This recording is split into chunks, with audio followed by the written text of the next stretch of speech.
गरीब बहू का जादुई तरबूज की साड़ी। ये खुजली कम क्यों नहीं हो रही?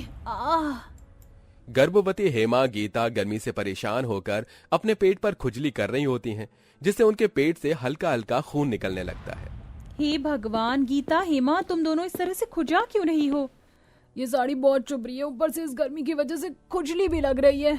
हाँ माँ जी, अब इस गर्मी में इस तरह की साड़ी और नहीं पहनी जाती। ऐसी गर्मी और ऐसी हालत में तो हर कोई सूती की साड़ी पहनता है। मैं जानती हूँ बहू, ऐसी हालत में हर कोई गर्भवती औरत सूती की साड़ी ही पहनती है, लेकिन क्या करूँ, भगवान ने इतनी गरीबी बना दी है कि मैं अपनी बहुओं के लिए एक सूती साड़ी भी लेकर नहीं आ सकती। मन ही मन इतना कहकर लता अपनी दोनों बहुओं के जख्म पर दवाई लगाती है और ऐसे ही दिन से रात हो जाती है। गर्मी में ऐसी साड़ी पहनकर सोने की वजह से पांचों को ही काफी ज्यादा तकलीफ होती है और साथ ही साथ उन्हें नींद ठीक से भी नहीं आती। अब इस साड़ी ने तो सोना भी दुश्वार कर दिया है। सही कहा तुमने, गर्मी में तो ये साड़ी इतनी चुभती है ना, पूछो मत। मेरे तो हाथ पैरों पर इस साड़ी से जख्म बन गए हैं। पांचों बहुओं की गर्भवती हालत में इस तरह की साड़ी पहनने से उनकी हालत खराब होती जा रही थी, लेकिन गरीबी के चलते कोई कुछ भी नहीं कर पा रहा था। बाप रे बाप, ऐसा लग रहा है कि जमीन पर नहीं बल्कि सूरज पर चल रही हो। बाहर तो बहुत गर्मी है, ऊपर से सब्जियां भी बिल्कुल सोने की भाव जितनी महंगी हो गई हैं। मुश्किल से आलू और प्याज ही ले पाए हैं। पांचों गर्भवती बहुएं मंडी से सब्जी लेकर घर लौट रही होती हैं, तभी उन्हें रास्ते में एक तरबूज वाला दिखाई देता है। अरे वाह, तरबूज! इस गर्मी में तो तरबूज खाए हुए कितना वक्त हो गया है। पांचों बहुएं उस तरबूज वाले के पास जाती हैं। भाई साहब, तरबूज कितने के हैं? बहन जी, ये वाली 100 रुपए के हैं और ये वाले 200 रुपए के। बताइए कौन से दूं? हे भगवान, इतना महंगा तरबूज! भाई साहब, तरबूज ही बेच रहे हो या कोई हीरा? अरे बहन जी, गर्मी का मौसम है और गर्मी के मौसम में अगर ये फल महंगे नहीं बेचेंगे तो क्या ठंड के मौसम में बेचेंगे? तरबूज वाले की बातें सुन पांचों बहुएं उदास होकर अपने घर आ जाती हैं। सुनिए, कई दिनों से तरबूज खाने का मन कर रहा है, ऊपर से गर्मी का मौसम भी है। कम से कम आप एक तरबूज ही ले आइए। साक्षी, इस वक्त तरबूज बहुत महंगे चल रहे हैं और तुम तो जानती हो कि हम लोग 2 वक्त की रोटी ही कितनी मुश्किल से खा पाते हैं। अरे और नहीं तो क्या, थोड़े दिन सब्र कर लो, जैसे ही थोड़े सस्ते होंगे तो हम ले आएंगे। अपने तरबूज खाने की आस छोड़कर पांचों बहुएं उदास हो जाती हैं और गर्मी के मौसम में हर दिन किसी न किसी तकलीफ से गुजरती हैं। ये भी फटी हुई है, ये भी और ये भी। भगवान, अब मैं क्या पहनूं? अनीता, तुम इतना परेशान क्यों हो रही हो? मेरी साड़ी पहन लो। हम कब तक एक दूसरे की ये साड़ियां पहनती रहेंगी? हम सबके पास कुल मिलाकर 6-7 साड़ियां भी नहीं है। अगर ऐसे ही कुछ दिन और लगातार हमने ये साड़ियां पहनी तो ये भी फटकर 4 टुकड़े हो जाएंगे। किरण की बात सुन चारों अपनी फटी हुई साड़ियों को देखकर उदास हो जाती हैं। तभी वहां हाथों में शादी का कार्ड लिए उनकी पड़ोसन कलावती आती है। अच्छा हुआ तुम पांचों मुझे घर में ही मिल गई। ये लो, मेरी बेटी की शादी है, तुम पांचों जरूर आना। हाँ काकी, हम लोग जरूर आएंगे। और हाँ, शादी में आने से पहले कुछ ढंग की साड़ियाँ ले लेना। मेरी बेटी की शादी में सभी अमीर लोग आएंगे। वो कहीं ये फटी हुई साड़ी पहनकर आकर मेरी नाक मत कटवा देना। इतना कहकर कलावती वहां से चली जाती है। कलावती की बात सुन पांचों को बहुत शर्म आती है, लेकिन अपनी गरीबी को देखते हुए वो पांचों और कर ही क्या सकती थी। और ऐसे ही कुछ दिन और गुजर जाते हैं। माँ जी, सुबह से बेचैनी सी हो रही है। मेरा तो दिल भी घबरा रहा है। तुम पांचों के तो होठ भी कितने सूख गए हैं। ऐसी हालत में ये सब होना ठीक नहीं है। एक काम करो, तुम मेरे साथ डॉक्टर के पास चलो। लता अपनी पांचों गर्भवती बहू को पास के ही सरकारी अस्पताल में ले जाती हैं, जहां डॉक्टर उन पांचों का चेकअप करता है। देखिए, ऐसी हालत में ज्यादा घबराहट, बेचैनी होना, चक्कर आना ये बिल्कुल भी सही नहीं है। ऊपर से गर्मी में इतनी बढ़ चुकी है कि आप जितना हो सके तरबूज खाएं, पानी पिएं, मतलब पानी की कमी को पूरा करें। और ये तरबूज जरूर खाइए, ये पानी की कमी को पूरा करता है। डॉक्टर की बात सुन पांचों बहुएं और उनकी सास उदास होकर घर आ जाती हैं और अब दिन भर पांचों गर्भवती बहू की तबीयत भी खराब रहने लगती है। एक काम करते हैं, देवी मैया के मंदिर चलते हैं। मुझे लगता है हमसे कोई गलती हुई है, तभी देवी मैया हमें सजा दे रही हैं। पांचों बहुएं अपने घर के पास के ही देवी माता के मंदिर जाती हैं और उनसे प्रार्थना करती हैं। देवी मैया, हमने ऐसा क्या पाप किए हैं जो आप हमें ऐसे दिन दिखा रही हैं? हमें जिंदगी से परेशान हो चुके हैं। या तो आप हमारी जिंदगी संवार दो, या तो आप हमें अपने पास बुला लो। पांचों बहुएं अहोई देवी मैया के सामने काफी देर तक रोती हैं।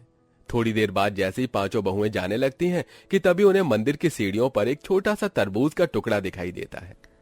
ये तो तरबूज का टुकड़ा है, लेकिन ये तो काफी ज्यादा गंदा हो चुका है, इसे तो हम खा भी नहीं सकते। मेरे पास एक आइडिया है, हम इस तरबूज के बीज को ले जाकर अपने आंगन में बो देते हैं। थोड़ा वक्त लगेगा, लेकिन मुझे यकीन है कि हमारे आंगन में भी तरबूज उगेगा। फिर हमें अगले साल गर्मी में तरबूज के लिए तरसना नहीं पड़ेगा। गीता की बात सबको ठीक लगती है, जिसके बाद अब पांचों बहुएं उस तरबूज को घर ले आती हैं और उसके अंदर से बीज निकाल कर उसे अपने घर के आंगन में बोकर पानी देती हैं, और ऐसे ही रात हो जाती है। अगली सुबह जैसे ही पांचों बहुएं उठकर अपने आंगन में आती हैं तो देखती हैं कि रात का बोया हुआ तरबूज का बीज एक बड़े से पौधे में बदल चुका है और उस पर ढेर सारे छोटे छोटे तरबूज लटक रहे हैं। हे भगवान, हमने कल रात को ही ये बीज बोया था और एक दिन में ये तरबूज का पौधा कैसे उग गया? इसके अंदर तो इतने सारे तरबूज भी हैं। लगता है उस तरबूज पर किसी ने काला जादू किया होगा, तभी ये सब हुआ है। चलो इस पौधे को उखाड़ देते हैं। पांचों बहुएं जैसे ही तरबूज के पौधे को उखाड़ने के लिए जाती हैं। रुक जाओ, हमें यहाँ से मत निकालो, वरना हम तुम्हारी मदद कैसे करेंगे? ये आवाज तुम लोगों ने भी सुनी या सिर्फ मैंने ही सुनी? गीता इतना बोलती है कि तभी उस पौधे पर लगे सभी तरबूजों की छोटी छोटी आंखें और मुंह पैर हाथ निकल आते हैं, जिसे देख वो काफी हैरान होती है। अरे तुम लोग हैरान मत हो, हम पर देवी मैया का आशीर्वाद है, इसलिए हम बोल सकते हैं। तुम लोगों ने जो मंदिर की सीढ़ियों पर से तरबूज उठाया था वो जादुई तरबूज का टुकड़ा था। देवी मैया, आपकी बहुत बहुत शुक्रिया, आपने हमारी पुकार सुन ली। चलो चलो, अब तुम लोग जल्दी से हमें खाओ, तुम लोगों का तरबूज खाने का काफी मन कर रहा था ना। पांचों बहुएं जैसे उस पौधे में से तरबूज तोड़ती हैं तो वहां पर एक और नया तरबूज उगाता है, जिसे देख वो पांचों बहुत खुश होती हैं और अब पांचों मिलकर उस पौधे से तोड़कर ढेर सारे तरबूज खाती हैं। ऐसे स्वादिष्ट तरबूज तो मैंने आज से पहले कभी नहीं खाए। इतने मीठे और इतने ठंडे तरबूज, मजा आ गया खाकर। पांचों बहुएं ढेर सारे तरबूज खाती हैं, जिन्हें खाकर उन्हें काफी अच्छा लगता है। तभी अचानक गीता को अपनी साड़ी चुभने की वजह से खुजली होनी शुरू हो जाती है। हे भगवान, थोड़ा सुकून मिला ही था कि फिर से खुजली शुरू हो गई। मन तो कर रहा है बची कुची साड़ियों को भी फाड़ कर फेंक दूं। कितना अच्छा होता ना कि देवी मैया ने जैसे हमें तरबूज दिए हैं जादुई वाले, वैसे ही साड़ी भी दे देती। तुम लोगों को पता नहीं कि तुम लोग हमें खाने के साथ साथ हमसे जो चाहे वो मांग सकती हो, बना सकती हो, यानी कि तुम हमसे साड़ी भी बना सकती हो। क्या तुम सच कह रहे हो? हम लोग तरबूज की साड़ी पहन सकते हैं? हाँ।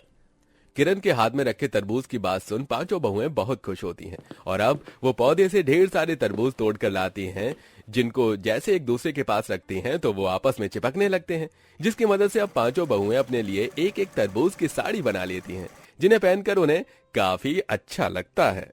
ये तरबूज की साड़ी तो दिखने के साथ साथ पहनने में भी काफी अच्छी है।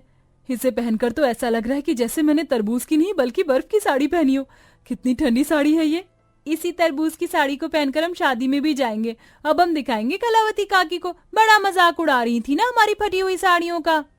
पांचों बहुएं उस तरबूज की साड़ियों को पहनकर कलावती की बेटी की शादी में जाती हैं, जिसके चलते हर कोई मेहमान सिर्फ उनको ही तरबूज की साड़ियों को ही देख रहा था। किसी को भी दुल्हन पर नजर ही नहीं जाती, जिसे देख कलावती कहती है, तुम्हारी ये तरबूज की साड़ी तो काफी अच्छी लग रही है। कहाँ से लेकर आई हो ये तरबूज की साड़ी? कहीं से चुराई तो नहीं? अरे कलावती काकी, आपने क्या हमें अपनी तरह समझ रखा है, जो लोगों के पैसे लूट लूट कर अपनी बेटी की शादी करें? और रही बात इन साड़ियों की, तो ये तो हम आपको बताने से रहे। अनीता की बात सुन कलावती का मुंह बन जाता है, जिसे देख पांचों बहुएं काफी खुश होती हैं। हमने जिस तरह तरबूज की साड़ियाँ बनाई, वैसे ही हम लोग घर के सामान भी तो बना सकते हैं।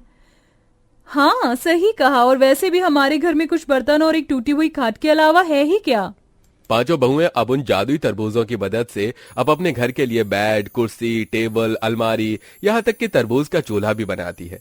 इसी के साथ अपने टूटे हुए घर की उन जादुई तरबूजों से मरम्मत भी कर देती है, जिसके चलते अब उन लोगों का घर काफी ज्यादा सुंदर लगता है।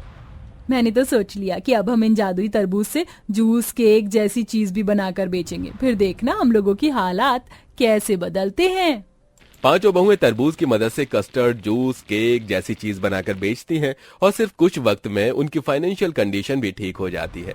इसी के साथ पांचों बहुएं प्यारे प्यारे बच्चों को जन्म भी देती हैं और अब सारा परिवार हंसी खुशी रहता है।